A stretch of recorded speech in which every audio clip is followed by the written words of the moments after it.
బాలరాజ్ అన్న అనే ఒక పవర్ఫుల్ లీడర్ అవును.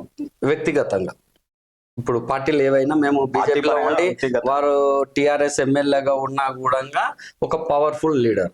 నాయకుడు అనేవాడు నడిపించేవాడే నాయకుడు. అవును. తను నడుస్తే నాయకుడు కాదు, తన వెనకాల కొంతమందిని నడిపించేవాడు నాయకుడు. టిఆర్ఎస్ పరిస్థితి మనకు అందరికీ తెలుసు. ఈ ఏరియాలో ఎట్లా ఉద్యమాలు జరిగినాయి, పిడికడంత మంది పోరాటాలు ఉన్నప్పుడు బాలరాజన్న గారు వచ్చిర్రు, తెలంగాణ ఉద్యమాలను ఓన్ చేసుకున్నారు. వారి యొక్క శక్తి, వారి యొక్క టాలెంట్, వారి యొక్క దమ్ము, వారి యొక్క దూకుడు ఇవన్నీ కూడా కలిస్తే 2014లో ఎమ్మెల్యే అయిండు. ఈరోజు సరే వారు ఏ కారణాల చేత అయినా సరే వారు భారతీయ జనతా పార్టీకి రావడం, భారతీయ జనతా పార్టీ కార్యకర్తలుగా ఈ అచ్చంపేట నియోజకవర్గ ప్రజలు ప్లస్ తెలంగాణలో కూడా అందరూ కూడా స్వాగతించింది. నాయకత్వం, జాతీయ నాయకత్వం నుంచి అంటే ఒక బూత్ లెవెల్ కార్యకర్తలు భారతీయ జనతా పార్టీ స్వాగతించిందా, తెలంగాణ ప్రజలు స్వాగతించరా?